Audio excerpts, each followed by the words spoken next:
Hay una doctrina que desde siglos no ha sido muy bien entendida. Tal vez tú puedas pensar cuál es esa doctrina. Bueno, bienvenidos a Extensión Ministerios Filadelfia, llegando hasta donde Dios nos lleve. En realidad, esta doctrina a la que voy a hacer referencia, no debiéramos batallar para entenderla, para comprenderla, pero es cuestión de llegar a la palabra de Dios con un espíritu de humildad, reconociendo que la criatura jamás va a poder comprender al Creador. Pablo escribe a la iglesia de Corinto diciéndoles de esta manera. 1 Corintios 1:21. Pues ya que en la sabiduría de Dios el mundo no conoció a Dios mediante la sabiduría, agradó a Dios salvar a los creyentes por la locura de la predicación. Algo similar le dice a los Romanos 1:20. Porque las cosas invisibles de Él, su eterno poder y deidad, se hacen claramente visibles desde la creación del mundo, siendo entendidas por medio de las cosas hechas, de modo que no tienen excusa, pues habiendo conocido a Dios, no le glorificaron como a Dios, no le dieron gracias, sino que se envanecieron en sus razonamientos y su necio corazón fue entenebrecido. Profesando ser sabios, se hicieron necios y cambiaron la gloria de Dios incorruptible en semejanza de imagen de hombre corruptible, de aves, de cuadrúpedos y de reptiles. La doctrina a la que me refiero es la llamada doctrina de la Trinidad. En el siglo IV de la era cristiana se elaboró esta doctrina en el Concilio de Nicea, y la idea era para que los cristianos no se desubicaran en cuanto a comprender la naturaleza divina de Jesucristo, así como del Espíritu Santo. Dicha doctrina dice, entre otras cosas, que Jesucristo, el Espíritu Santo y Dios son consustanciales, o sea, de la misma sustancia. No obstante, Dios Padre, Dios Hijo y Dios Espíritu Santo son tres personas que son Dios en sí mismas cada una, y las tres son una y un solo Dios. A la fecha esta doctrina es sostenida por todas las iglesias cristianas en el mundo entero, aunque es difícil de entender y más aún de explicar. La razón es que hace 16 siglos se elaboró con palabras, pensamientos, conceptos que eran satisfechos con estas palabras. Eruditos del mundo entero conocido romano fueron convocados por el emperador a costas del imperio, porque el emperador quería que el cristianismo fuese bien entendido, y bueno, él mismo convocó, y de las arcas de Roma se cubrió gran parte del costo de este concilio. Bueno, en aquel entonces respondió a una necesidad. El día de hoy, con conceptos, con cuantas cosas que se ven desde distintos puntos de vista, es más difícil entender y para muchos aceptar. Hay muchos que dicen, la palabra Trinidad no existe en la Biblia. Tienes razón, pero la Biblia habla de Dios Padre, Dios Hijo y Dios Espíritu Santo. No tiene que estar plasmada la palabra Trinidad para que pensemos en esos términos. Pablo dice a la iglesia de Corinto, 1 Corintios 2:14, pero el hombre natural no percibe las cosas que son del Espíritu de Dios, porque para él son locura y no las puede entender, porque se han de discernir espiritualmente. Bueno, esa es otra razón por qué no se entiende la llamada doctrina de la Trinidad. Bueno, ni siquiera entiende el cristiano lo referente al Espíritu Santo. Allí están cristianos discutiendo que llenura, que bautismo, que segunda experiencia, que todo en uno, que de una vez para siempre, que se perdió, que se llenó, que ya no se vacía, que es una persona, que 1,000,000 de cosas, que en resumidas cuentas habla de pobre entendimiento, comprensión de la persona del Espíritu Santo, con mayor razón respecto a Trinidad. Y bueno, es lo de menos si las cosas se redujeran a no entender. Como consecuencia, no se vive lo que la Biblia habla respecto al Espíritu Santo. Esta es la mayor tragedia. Algo que tenemos que tomar en cuenta es que no podemos usar solamente el intelecto para entenderlo. Pablo dice, se han de discernir espiritualmente, comprender. Con frecuencia en este tipo de cosas viene después de experimentar subjetivamente. Algo más que tenemos que tomar en cuenta es que cuando a una persona no la conocemos, la podemos conocer a través de las cosas que hace. Si vemos cosas hechas de manera maravillosa, perfecta, y no conocemos a la persona, decimos, un buen arquitecto diseñó esta casa, la construyó un buen ingeniero. Cuando sabemos de un problema legal, penal, y la persona sale libre, no cabe duda que era un buen abogado. Por las obras que hace una persona podemos conocerla más. Así, esto debiéramos tomarlo en cuenta para conocer más a Dios, ver sus obras. Bueno, sobre todo, para que podamos comprender a Dios, tenemos que tener una relación con Él. La mayor comprensión acertada que una persona puede tener acerca de Dios ha de ser partiendo de la experiencia de conocerlo, haberlo conocido. ¿Y cómo le vas a decir a alguien que conoces a Dios? Va a decir tu experiencia subjetiva. En aras de la objetividad, el cristiano ha perdido mucho. La mayor parte de las cosas espirituales son subjetivas. Primero las vivimos. El Señor Jesús le dijo a Tomás, porque viste, creíste, Tomás. Bienaventurados los que no vieron y creyeron. Ese es subjetivo. No podemos conocer a Dios de otra manera. Veamos algunos pasajes que hablan de lo que es conocer en las Sagradas Escrituras. Génesis 42:8. Cuando los hermanos de José fueron a Egipto para comprar trigo, porque había hambre donde habitaba la familia de Jacob. Bueno, llegaron a la presencia de José. Dice Génesis 42:8. José pues conoció a sus hermanos, pero ellos no le conocieron. Bueno, aquí se usa la palabra nakar para conocer. Vamos a hablar de otra palabra que se usa también para decir conocer. José conoció a sus hermanos, pero ellos no le conocieron, nakar. En la bendición y profecía de Moisés para Leví, dice de manera figurada para referirse a la acción del juicio de Leví, que él tuvo para su propia familia y que Dios la aceptó. Deuteronomio 33:9. Dice así: quien dijo de su padre y de su madre, nunca los he visto. Y no reconoció a sus hermanos, ni a sus hijos conoció, pues ellos guardaron tus palabras y cumplieron tu pacto. Ahí está bendiciendo Moisés a Leví. Y está orando a Dios también. Dice, no, ellos reconocieron tu pacto. Leví, atendiendo al amor para ti, amarte a ti primero antes que a su propia familia, dijo de su padre y de su madre, nunca los he visto. Y a sus hermanos no los reconoció, que dijera, es que estos son mis hermanos. Ni a sus hijos conoció. Son tres graduado ahí, tres. Estoy diciendo que de manera figurada. Nunca los conocí, y eran su padre y su madre. A sus hermanos no los conoció. Si alguien le dijera, ¿son tus hermanos? No, no son mis hermanos. Y a sus hijos no los conoció. Conoció, primeramente, cuando dice a sus padres, no los he visto. Luego, cuando a sus hermanos no reconoció, se usa la palabra otra vez, nakar, conocer. Ni a sus hijos conoció, ahí se usa la palabra yada. Bueno, los hijos eran los que estaban más cerca de él, hablando en la carne.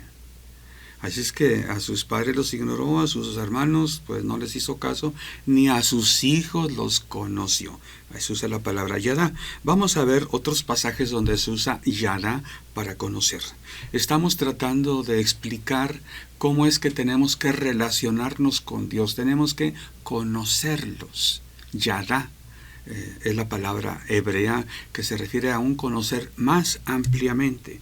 Primer libro de Samuel 3:20 dice: y todo Israel, desde Dan al norte hasta Beerseba, ya los límites del desierto que están al sur, conoció que Samuel era fiel profeta de Jehová. Usa la palabra yadá, que Israel, todo Israel conoció. O sea, se dio cuenta, como cuando alguien le dice, con mis propios ojos lo vi.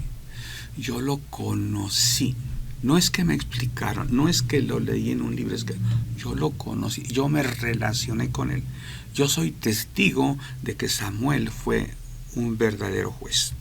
Job 18:21, hablando del donde vive el impío, dice: ciertamente tales son las moradas del impío, y este será el lugar del que no conoció a Dios.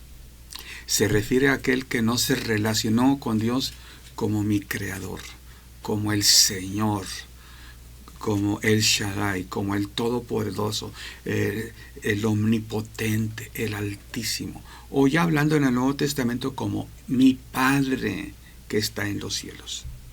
Daniel le dice a Belsasar, rey de Babilonia, hijo de Nabucodonosor, le dice respecto a su padre, Daniel 5:21.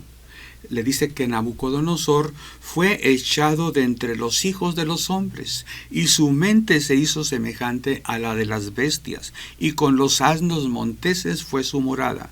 Hierba le hicieron comer como a buey, y su cuerpo fue mojado con el rocío del cielo. Ahí vivía en el campo, hasta que reconoció que el Altísimo Dios tiene dominio sobre el reino de los hombres y que pone sobre él al que él le place. ¿Ok? Estuvo Nabucodonosor viviendo como bestia hasta que reconoció que el Altísimo Dios es el que tiene dominio sobre todo y él pone y quita reyes. La palabra reconoció traduce la palabra hebrea yada. ¿Ok? Génesis 4:25. Con estas aplicaciones es cuando más se explica el significado de conocer en la Biblia.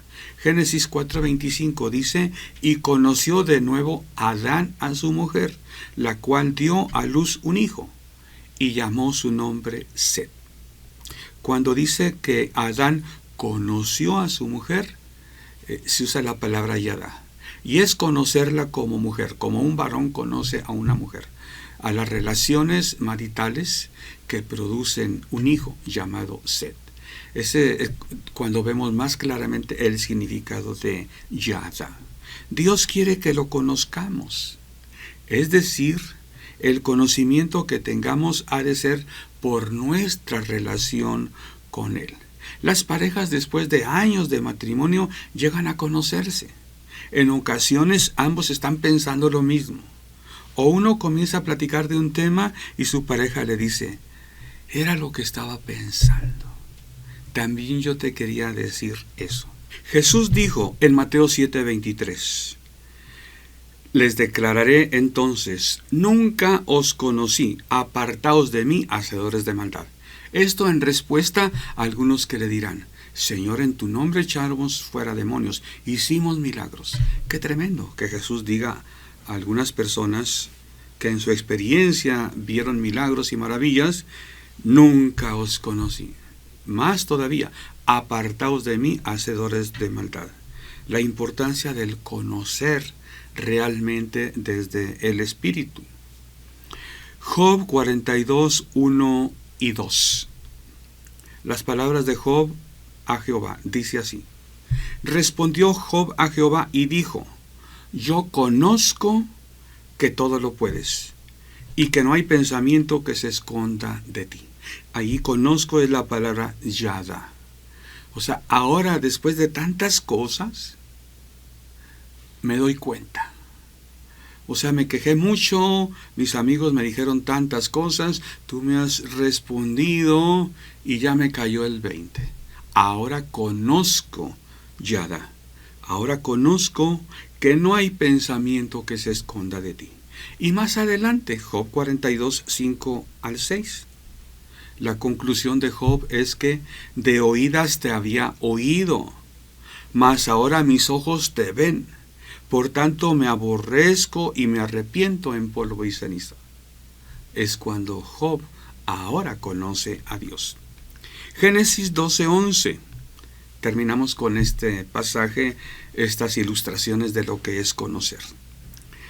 Dice, y aconteció, se refiere a Abraham, cuando estaba para entrar en Egipto, dijo a Sarai su mujer, he aquí, ahora conozco que eres mujer de hermoso aspecto. Qué interesante. A Abraham le agradó Sarai, se enamoró de ella, vio que era una mujer hermosa, etcétera, etcétera, etcétera. Pero a punto de llegar a un lugar que a él le pareció es peligroso, que crean que es mi esposa, dice, oye, pues fijándome bien, tú eres muy hermosa. Podría tener problemas por ello. Ahora conozco, ahora me doy cuenta. Se había dado cuenta, pero ahora más ampliamente, como decimos, viéndolo bien. Dios siempre ha querido tener relación con sus criaturas. Arrojó del huerto del Edén a Adán y Eva, pero no porque no quisiera relacionarse con ellos, sino porque ya como pecadores, Dios no quiso que tomaran del árbol de la vida y vivieran así como pecadores para siempre. Pero Dios buscó al hombre para revelarse a sí mismo en toda la historia de la raza humana. Conocemos a Abraham como el padre de Israel, a quien Dios trajo desde el sur de Mesopotamia para fundar un nuevo pueblo. Pero por la estancia de Abraham ahí, por la relación que tuvo con los habitantes de la zona, nos damos cuenta que ellos ya conocían a Jehová Dios. Igualmente como en tiempo de Moisés, aunque la Biblia no nos lo relata, nos damos cuenta que Jetro conocía a Jehová. No es nada más la revelación a Abraham, a Moisés y a otros. Dios se había revelado, autorrevelado a muchas otras personas y naciones en la historia de la humanidad. Éxodo 33:7. Y Moisés tomó el tabernáculo y lo levantó lejos, fuera del campamento, y lo llamó el tabernáculo de reunión. Y cualquiera que buscaba a Jehová salía al tabernáculo de reunión que estaba fuera del campamento. Había momentos del día en que todo el pueblo adoraba a Dios. Había reuniones y fiestas en las que todo mundo debía adorar a Dios. Pero había libertad para que el que quisiera buscar a Dios en cualquier momento lo hiciera. Claro, había que cubrir ciertos protocolos, había que reconocer la indignidad. Si alguien quería buscar a Dios, tenía que primeramente pedir perdón a mis pecados, ofrecer un sacrificio de expiación por el pecado. Bueno, veamos en el Nuevo Testamento. Juan 1:1 y 2. En el principio era el Verbo, y el Verbo era con Dios, y el Verbo era Dios. Este era en el principio con Dios. El Verbo, la palabra, el Logos, que era Dios y que estaba con Dios, vino a nosotros. Dios quiere tener comunión con nosotros, quiere que lo conozcamos. Uno de los nombres con el que se le reconoce a Jesús era de Emmanuel, que quiere decir Dios con nosotros. Juan 1:14 dice, y aquel Verbo fue hecho carne, y habitó entre nosotros, y vimos su gloria, gloria como del unigénito del Padre. Y el párrafo 18 del mismo capítulo dice, a Dios nadie le dio jamás, el unigénito Hijo que está en el seno del Padre, Él le ha dado a conocer. Está en el seno del Padre. Cuando Juan escribe su evangelio, no es cuando andaba con Jesús, es décadas después. Es 50 años después que escribe. A Dios nadie le vio jamás, el unigénito Hijo que está en el seno del Padre. ¿Por qué está en el seno del Padre? Porque ascendió al cielo. Estaba el Verbo con Dios en el principio de esta creación. Era Dios y estaba con Dios, pero el Verbo se hizo carne y habitó entre nosotros y pudimos ver su gloria. A Dios nadie le vio jamás, pero el Hijo del Padre nos lo ha dado a conocer al Padre. El Hijo del Padre que está en el seno del Padre. Él vino, encarnó, murió, resucitó y ascendió al cielo. Ahí está la diestra de Dios. ¿Dónde está Dios? Aunque Dios es accesible a nosotros, siempre ha estado. El Altísimo es Él y ya. La gente veía levantado las manos al Altísimo, el que vive bajo la sombra del Omnipotente. Él está arriba. Los cielos de los cielos no te pueden contener. Si bien habitó en el tabernáculo, eso de habitó es una forma de decir que condesciende. Aunque su gloria es inmensa, infinita, no la podemos sondear, comprender. Él viene y dice, voy a habitar ahí. ¿Para qué? Para que el que quiera acercarse se acerque. El Verbo que estaba en el seno que ahora está en el seno del Padre, allá está. La gente ora a Jesús, allá está. La gente dice, es mi amigo, sí, pero allá está en el seno del Padre. Vamos a leer al rato Apocalipsis, que dice, ven Señor Jesús. ¿Por qué ven? Porque está en el seno del Padre. Y entonces ahora nosotros nos quedamos huérfanitos. Jesús dijo, no los voy a dejar huérfanos, voy a enviar otro Paracleto para que esté con vosotros para siempre. Tenemos a nuestro lado al Espíritu Santo. Si bien lo tenemos dentro de nosotros, también está. Él es nuestro compañero. Bueno, Jesucristo anuncia la venida del Espíritu Santo. Juan 16:4 dice, esto no os lo dije al principio, porque yo estaba con vosotros, pero ahora voy al que me envió. Por eso decimos que está en el seno del Padre. Juan 14:20 dice, en aquel día, son palabras de Jesús a sus discípulos, en aquel día, o sea, cuando venga el Espíritu Santo a ustedes, vosotros conoceréis, otra vez la palabra conocer, conoceréis que yo estoy en mi Padre, y vosotros en mí, y yo en vosotros. Y en otro pasaje todavía dice, claro, y estaremos en vos, haremos morada en el que guarda los mandamientos de Dios. ¿Quiénes harán morada? Padre, Hijo y Espíritu Santo. El Hijo regresa al Padre, pero enviará al Espíritu Santo. Cuando el Espíritu Santo esté entre sus discípulos, entonces podrán conocer, comprender. La tercera persona de la Trinidad vino también a nosotros, desde luego, que vivimos en el siglo XXI.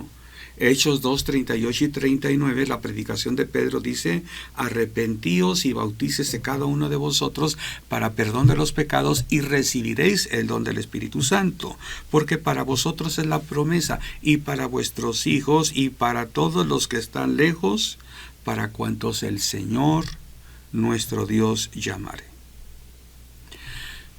Años después, el apóstol Pablo dice a los Corintios, 1 Corintios 3:16, ¿no sabéis que sois templo de Dios y que el Espíritu Santo mora en vosotros? Vemos entonces Jehová Dios morando en el tabernáculo. Juan 1:14, Jesús, el Verbo se hizo carne y habitó en tiendas, tabernaculó entre vosotros, habitó, vino a vivir entre vosotros. Bueno, ahora el Espíritu Santo viene a vivir a este cuerpo que es temporal, a este tabernáculo, esta tienda que es tabernáculo, alberga mi espíritu temporalmente. Después mi espíritu volverá a Dios que lo dio, y este tabernáculo se hará polvo, como era al principio de la creación. Santiago 4:5 dice Santiago, ¿o pensáis que la Escritura dice en vano, el Espíritu que ha hecho morar en nosotros nos anhela celosamente? Voy a continuar hablando del Espíritu Santo. De hecho, era la idea original cuando comencé a elaborar esta prédica. Pero quise hablar un poquito de la Trinidad. Algo tan difícil de entender, más difícil de explicar y por ende difícil de vivir, por la falta de comprensión, por la falta de sano enfoque a la palabra de Dios que habla de este tema. Tiene que ser con el corazón antes que con el intelecto. A Dios nadie lo va a conocer. Ya lo dijo Pablo a los romanos, el hombre se hizo necio, queriendo entender acá. Hay que vivirlo.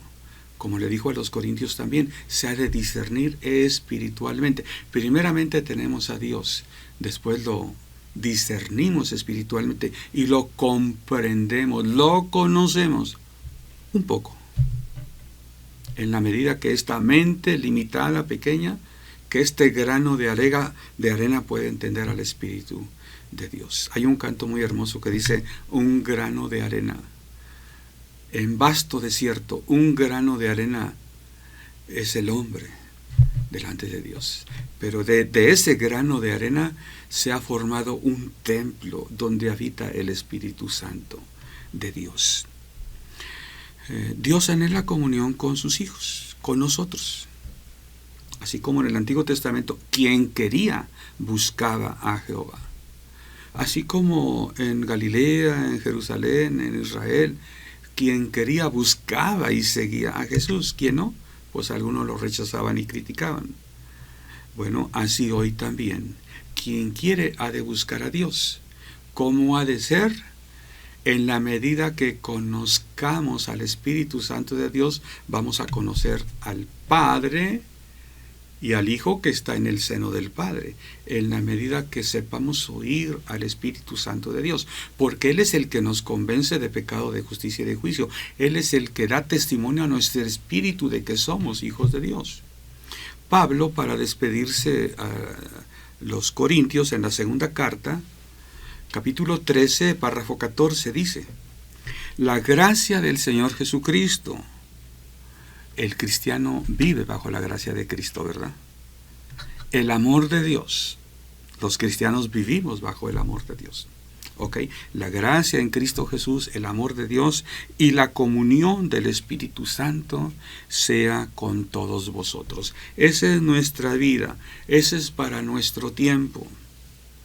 La comunión del Espíritu Santo. Comunión del Espíritu Santo es participar juntamente con el Espíritu Santo de todo lo que vivimos. Así como cuando la familia se junta y que dice que vamos a comer, barbacoa, cabrito, pollo, así como dicen vamos a comer un pastel y todos comen el pastel. Esa es la comunión.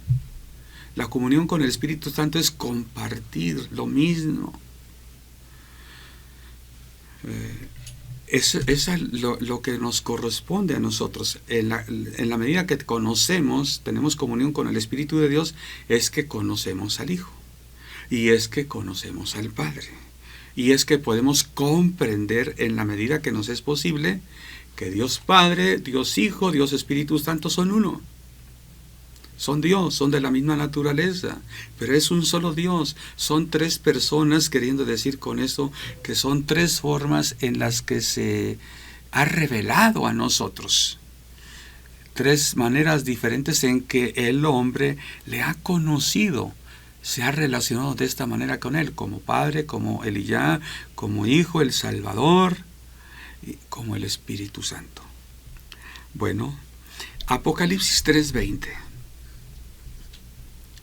Dice así, mensaje a la iglesia de Laodicea. Jesús dice, he aquí yo estoy a la puerta y llamo. Si alguno oye mi voz y abre la puerta, entraré y cenaré con él y él conmigo. Este pasaje de Apocalipsis 3:20 es muy conocido. Nos imaginamos a Jesús tocando a la puerta. He escuchado a evangelistas que dicen, pobrecito, afuera hace un frío tremendo, ábrele la puerta. Y ahí apela al corazón, oye, yo soy malo, pero no soy tan malo. No voy a dejar a Jesús allá sufriendo el calor, el frío. Le voy a dejar que entre a mi corazón. Ven a mi corazón, Jesús. Ahora los buenos somos nosotros. Bueno, Apocalipsis 3:20 no dice estoy a la puerta tocando. Dice estoy a la puerta y llamo. No toca. Si tocara se prestaría a que alguien diría, hoy tocan la puerta. No, yo no oí. Sí, alguien tocó. Sí, sí tocó. Vamos a abrirle. No, no le abras hasta que termine el culto. No, Jesús no está tocando a la puerta de la iglesia. Jesús llama. Está a la puerta, donde las personas entran y salen. ¿Por qué está fuera del templo? Porque la iglesia echó fuera a Jesús. La iglesia de hoy ha dado entrada al mundo y con ello ha echado fuera a Jesús. Es por eso que Él está a la puerta y llama. Jesús no va a entrar a la iglesia. Jesús va a entrar a la persona que sale a atender su voz, su llamado, que sale al encuentro con Jesús. He aquí, yo estoy a la puerta y llamo. Si alguno oye mi voz y abre la puerta, entraré a él. ¿A qué viene entrar Jesús a la vida de la persona? Y cenaré con él y él conmigo. Dios anhela la comunión con nosotros. El Espíritu que Él ha puesto en nosotros nos anhela celosamente. Bueno, termino con Apocalipsis 22:17. Dice así: y el Espíritu y la esposa dicen, ven. Y el que oye, diga, ven. Y el que tiene sed, venga, y el que quiera, tome del agua de la vida gratuitamente. ¿Por qué el Espíritu y la esposa dicen, ven? ¿A quién le dicen, ven? Se está anunciando que Jesús viene por segunda vez. Dos, estamos en la tierra y hemos de decirle, ven. ¿Quién? El Espíritu Santo que está en nosotros. El Padre y el Hijo lo enviaron para que esté con nosotros. Entonces el Espíritu le dicen a Jesús, ven Jesús. Y la esposa, ¿quién es la esposa? La iglesia. Y el Espíritu y la esposa dicen, ven. El que oiga este mensaje diga, ven. Si tú oyes, dile a Jesús, ven. Ahora, en ese ínter, mientras viene, necesitamos, ¿qué necesitamos? El que tiene sed, venga. Y el que quiera, es el que quiera, tome del agua de la vida gratuitamente. Así como en el Antiguo Testamento el que quería salía del campamento y buscaba a Dios, así como la gente, el que quería seguía a Jesús, hoy el que quiera tiene que buscar, tiene sed, bebe. Ven y toma del agua de la vida, que es del Espíritu Santo, y beba gratuitamente. Dios te ama y quiere tener comunión contigo. Dios quiere que tú le conozcas con el corazón. ¿Entender? Dios te dará entendimiento, pero primero, ábrele tu corazón a Él. Dios te bendiga. Síguenos buscando en Extensión Ministerios Filadelfia.